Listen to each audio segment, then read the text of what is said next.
Wouldn't it be nice to practice taking care of each other in our old age by doing household chores? And also practice for when you have kids by looking after them. It's a win-win, right? Susie, my mother-in-law glares at me as if to say, "What's your problem?" In the background, my sister-in-law's husband and my father-in-law Raymond are already assembling a crib without asking. Right before my eyes, preparations for moving in together are rapidly underway. My husband, looking amused, meets my stern gaze. My name is Miranda. I live with my husband, Michael. We met through work and started dating. I was always busy with work, so I didn't have any other opportunities to meet people. Michael told me he liked me from the moment we met, but I initially thought of him as just a business contact. So when he first asked me out, I was genuinely surprised. Although I wasn't initially interested in Michael, I was in my late 20s, and with a little push from friends, I decided to give dating him a try. Both of us had little experience in love, so it was an awkward date. But spending time with Michael was genuinely enjoyable. Fast forward about 3 years, and Michael and I decided to get married. We were both quite successful for being just shy of 30, and with our combined income, we bought a spacious house on a mortgage. My dream was to raise a family and have a dog here with Michael. I thought Michael felt the same way, at least that's what I thought when we first moved into the house. But about 6 months after getting married, I realized Michael no longer shared that dream. My sister-in-law Elsie got pregnant. Elsie lived nearby and would occasionally visit, but her visits increased significantly after her pregnancy. She would often show up unannounced, and I was even shocked to find her sitting at our front door after a shopping trip. When I found her, she angrily said, "How could you leave a pregnant woman waiting outside?" But I had no idea she was coming. I was already juggling a hectic life, balancing work and household chores, and adding Elsie to the mix made it unbearable. She would show up early in the morning saying, "Our washing machine is acting up, so I thought I'd bring my laundry for you to do," or come over at home with her husband and say, "We're hungry, feed us." I was at my wit's end with Elsie and consulted Michael, but he just said, "What's the big deal? Elsie is my sister and she's your sister-in-law. It's natural for her to visit." He took no action. I realized nothing would change unless I took action, so I finally told Elsie, "This is becoming a problem." I asked her to stop burdening me with chores in the early morning and to quit timing her dinner visits for when I get off work. Then Elsie left in tears, and who shows up but Raymond and Susie. We live near my in-laws because Michael suggested it would be convenient for when we have kids. That decision backfired as Raymond and Susie came over for what seemed like retaliation for how Elsie was treated. I was made to sit on the floor and was berated for being a terrible woman. I already knew these two didn't like me much. They were kind to me before we got married, but their attitude changed when I said I would continue working after marriage. They held old-fashioned views that a woman should stay home after marriage. They also cared a lot about appearances and lectured me multiple times about how my working might make people think Michael doesn't earn enough. I didn't quit my job, so they started disliking me. I had reservations about building a house near them, but they're important to Michael. I thought their attitude might soften when they have grandchildren, so I went ahead with it. Big mistake. They scolded me for over an hour, saying it was terrible not to help Elsie, who's pregnant. "What if something happens to the baby?" they said, and then demanded drinks when they were tired from their lecture. Even the coffee I made was criticized as being bad and bitter after they left. I was so frustrated that I cried. I even told Michael, "If Raymond and Susie are going to be involved, I want a divorce." Michael was shocked by the word divorce, but seeing me cry, he comforted me saying, "I didn't know you were feeling so cornered." He promised to talk to his parents, and a week later, Elsie's baby was born. It was a cute girl, and both Michael and I melted when we saw the pictures. A week later, when I was idly thinking about wanting a child with Michael, Elsie showed up at our house, and she didn't come alone. She brought her husband, Raymond, and Susie, cheerfully announcing, "We're here." As I stood confused, Elsie's husband walked in carrying large bags and said, "We'll be counting on you from today." What? I was confused, but Elsie's husband and Raymond were carrying a lot of luggage into our house from the car they had parked in front of our house. What's going on? When I asked Susie, who was sorting through the items in the entranceway, what was going on, she snapped at me, "Why don't you help out? You're so clueless." Still not understanding, I went to the living room, followed by Raymond and Elsie's husband carrying something large. Elsie directed them to place it near the living room window. What they pulled out of the box was a crib. "Michael, what's going on? What is this?" "It's a surprise." A surprise? Look, Miranda, you've been having a hard time with Dad and Mom, right? I thought if we all lived together, you would see how great they are and get along. What are you talking about? I frowned at Michael's behavior. Michael was still smiling, thinking he had done something good for me. As I took a deep breath to complain, Elsie, holding her baby, glared at me and said, What's your problem? We're family. There's no issue with us living together. So as family, Elsie will help with the household chores like I do? Of course not. I have a baby to take care of and I just gave birth a week ago. You really need to think before you speak. That's right. Besides, this living arrangement is also for your own benefit, Miranda. Before Susie knew it, she had wandered into the living room and seemed to have heard what Elsie was saying.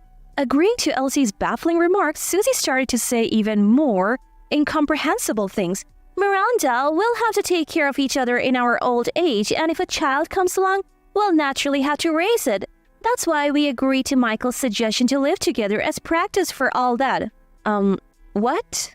So we'll practice taking care of the house for our future and also practice childcare for when you have kids. Isn't that great? No matter how many times I heard it, the response would likely be the same. I was stunned for a moment, then shot Michael the root cause of this mess a piercing glare. Michael just smiled and said, Miranda must be happy too, right? I felt a chill thinking that this man might not understand his wife's feelings or anyone else's. For that matter, he must have noticed my displeasure. Suddenly, Michael's mood soured, realizing his surprise had failed. What's the matter? You don't like it? Well, Dad, Mom, and Elsie have all decided to live here. If you don't like it, you can leave. I couldn't take it anymore. I quietly headed to the bedroom and grabbed the divorce papers I had hidden in the bedside drawer. I had prepared these papers when I previously discussed issues with Michael.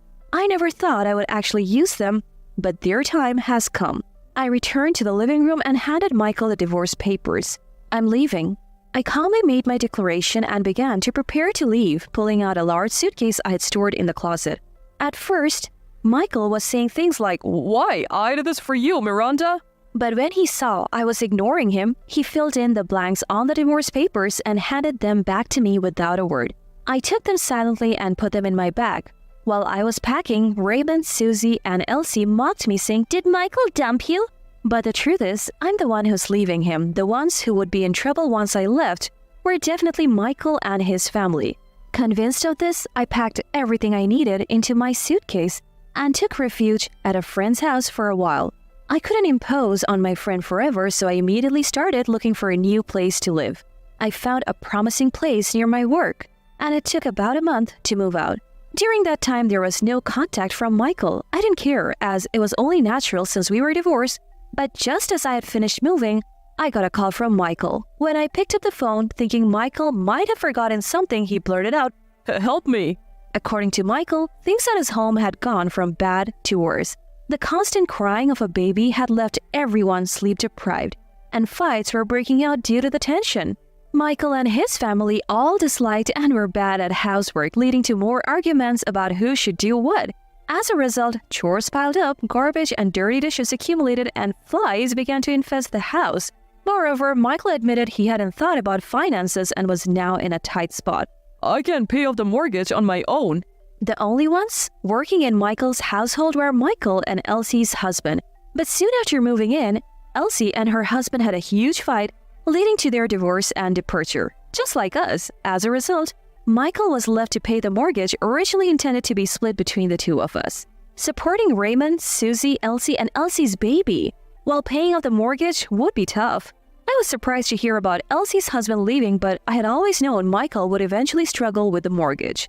Still, I couldn't forgive Michael for unilaterally deciding to live together and telling me to leave if I didn't like it.